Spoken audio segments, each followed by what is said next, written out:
اسی طریقے سے جو زور کا وقت ہے وہ زوال آفتاب کے بعد یعنی شروع ہو جاتا ہے. جب زوال یعنی زوال آفتاب کے بعد نہیں کہنا چاہیے، آفتاب جب زوال کرتا ہے. زوال کا مطلب کیا ہے؟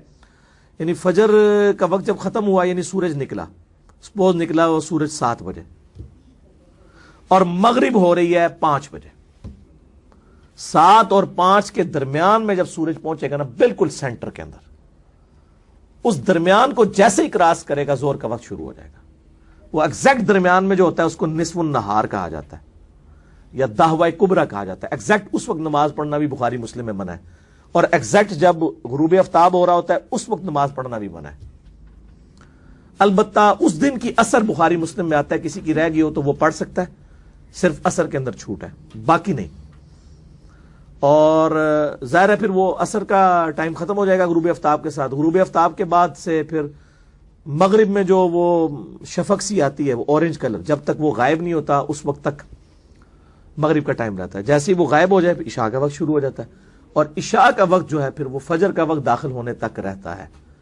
یعنی شرح مانی الاثار میں حضرت ابو ہریرہ سے یہ روایت موجود ہے کہ جو بندہ فجر کی نماز فجر کا وقت داخل ہونے سے پہلے عشاء پڑھ لے تو اس نے ٹائم کے اندر ہی پڑھ لی. اس کے اوپر میرا کلپ بھی ریکارڈڈ موجود ہے. یعنی وہ جو اہل حدیث نے مسئلہ بنایا ہوا ہے کہ وہ آدھی رات تک رہتا ہے، مسلم شریف کی حدیث کے تحت وہ آدھی رات تک عشاء کا افضل وقت ہے، ورنہ عشاء کا وقت جو ہے وہ فجر تک رہتا ہے، فجر کا وقت داخل ہونے سے پہلے. تو ہر نماز دوسری نماز میں داخل ہو رہی ہوتی ہے سوائے فجر کے. فجر کے بعد تھوڑی دیر وہ آتا ہے ٹائم مکروہ وقت، اور پھر اشراق کا وقت ہوتا ہے. زور کا وقت ختم ہوتا ہے تو عصر کا وقت شروع ہو جاتا ہے، عصر کا وقت ختم ہوتا ہے تو مغرب کا وقت شروع ہو جاتا ہے، مغرب کا وقت ختم ہوتا ہے عشاء کا وقت، عشاء کا وقت ختم ہوتا ہے فجر کا وقت. اور اس میں جو عصر کا وقت ہے وہ ایک مثل سائے کے برابر. ایک مثل سایہ یہ ہے کہ جب بھی کسی ورٹیکل چیز کو زمین میں گاڑا جائے، اس کا جو سایہ اس کے اپنے برابر ہو جائے تو یہ ایک سایہ بنا، پلس سایہ اصلی. سایہ اصلی یہ ہوتا ہے کہ سورج اپنے ٹریک کے دوران جب بھی کسی چیز کا سایہ بنا رہا ہوتا ہے نا، تو سب سے کم سایہ جو پورے دن میں آتا ہے اسے کہتے ہیں سایہ اصلی.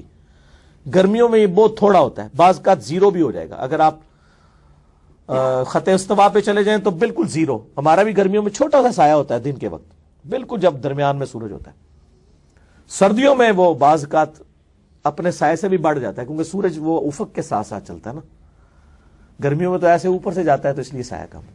سایہ اصلی پلس ایک مثل سایہ ہو جائے تو عصر کا وقت شروع ہو جاتا ہے، مغرب تک رہتا ہے. لیکن صحیح مسلم میں حدیث ہے کہ آپ نے سورج زرد ہونے سے پہلے پہلے نماز پڑھ لینی ہے، ورنہ وہ منافق کی نماز ہے.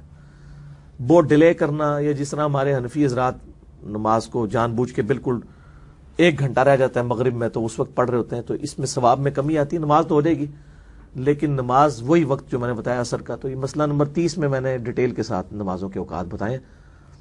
تو ان سارے اوقات کے اندر نمازیں جو ہیں وہ اپنی اپنے اوقات کے اندر پڑھی جائیں گی. ہاں اگر کوئی سفر کے اندر ہے یا کوئی شرعی عذر لاحق ہے یا کوئی اور اس طرح کا ایشو ہے یا کبھی کبھار والا معاملہ ہے تو نماز جمع بھی کی جا سکتی ہیں، ظہر اثر جمع کی جا سکتی ہیں، مغرب و عشاء جمع ہو سکتی ہے. صحیح مسلم میں اوپر تلے 10 حدیثیں ہیں 1633 سے آنورڈ تک کہ آپ صلی اللہ علیہ وسلم نے بغیر خوف کے، بغیر بارش کے، اور مدینہ شریف کے اندر مراد بغیر سفر کے، یعنی کوئی بھی مجبوری نہیں تھی. یہ صحابی اس لیے بتا رہے ہیں تاکہ پتہ چلے کہ بغیر مجبوری کے آپ نے جمع کیا. وہ بعض لوگ کہتے ہیں اس میں یہ تو نہیں لکھا ہوا کہ بغیر وجہ کے. بھئی وہ وجہ ہی تو بتانا چاہ رہا ہے کہ نہ وجہ یہی ہو سکتی ہے نا، خوف، بارش اور سفر. وہ تینوں نہیں تھے پھر بھی نمازیں جمع کی. اور اس پہ باقاعدہ باب باندھا ہے امام نووی نے کہ سفر و حضر میں نمازیں جمع کرنے کا جواب. جو ہمارے اہل تشیع بھائی کرتے ہیں انہوں نے روٹین بنائی ہوئی ہے، مطلب یہ جائز ہے، لیکن افضل ان کی فقہ میں بھی یہی لکھا ہوا ہے کہ آپ نمازیں الگ الگ وقت میں پڑھیں تو وہ افضل ہے. اہل سنت کے ہاں صرف اہل حدیث ہیں وہ تھوڑی جرات کرتے ہیں، نمازوں کو اس حوالے سے جمع کر لیتے ہیں. اور نمازیں جو جمع کرنے والا معاملہ ہے نا میرے بھائی، یہ اس میں میری جمع تقدیم بھی ہو سکتی ہے، جمع تاخیر بھی ہو سکتی ہے، جمع سوری بھی ہو سکتی ہے. جمع تقدیم یہ ہے کہ آپ زہر کے ساتھ یہ اثر پڑھ لیں، مغرب کے ساتھ عشاء پڑھ لیں. جمع تاخیر یہ ہے کہ اتنی تاخیر کریں کہ عصر کا وقت شروع ہو جائے، اس میں پھر زہر ملا لیں. عشاء کے وقت میں آپ جا کے مغرب ملا لیں. اب عشاء کا وقت ظاہر فجر سے پہلے تک رہتا ہے، رات کو 2 بجے بھی کو پڑھ لیں مغرب عشاء. اور جمع سوری یہ ہے کہ درمیان میں، یعنی ظہر آخری وقت میں، عصر اول وقت میں، اس کو تو حنفی بھی مانتے ہیں۔ تو سفر میں تو یہ عموماً سنت ہے، بخاری مسلم میں ہے۔ سفر کے علاوہ بھی عام حالات میں بھی اگر کوئی نمازیں جمع کر لیتا ہے، اور ہمارے جو یورپ میں، امریکہ میں لوگ جابز کرنے کے لیے اتنا سفر کر رہے ہوتے ہیں، وہ سب ویز میں جا رہے ہوتے ہیں اپنے آفس ٹائمنگ میں، ان کو تو چاہیے نمازیں قصر بھی کریں اور جمع بھی کریں، ظہر کے 2 فرض، عصر کے 2 فرض پڑھیں، عشاء بے شک گھر آ کے پڑھ لیں، مغرب کے 3 فرض، عشاء کے 2 فرض، تو ان کے لیے تو آسانی ہے، کوئی مطلب اس میں ایشو ہی نہیں ہے۔ تو ان کے لیے اللہ تعالیٰ نے اتنی بڑی آسانی رکھی ہے، اس حوالے سے نمازیں جمع کی جا سکتی ہیں۔ اس طرح کسی کی میٹنگ ہے، کوئی مجبور ہو گیا ہے کسی معاملے میں، تو نمازیں جمع کر سکتا ہے عام حالت میں بھی، جواز کی حد تک ہے۔ باقی بہتر یہ ہے، ظاہر ہے کہ انسان بہتری کی تلاش میں رہتا ہے کہ آپ جو ہے وہ نمازوں کو الگ وقت میں پڑھیں۔ ٹھیک ہو گیا۔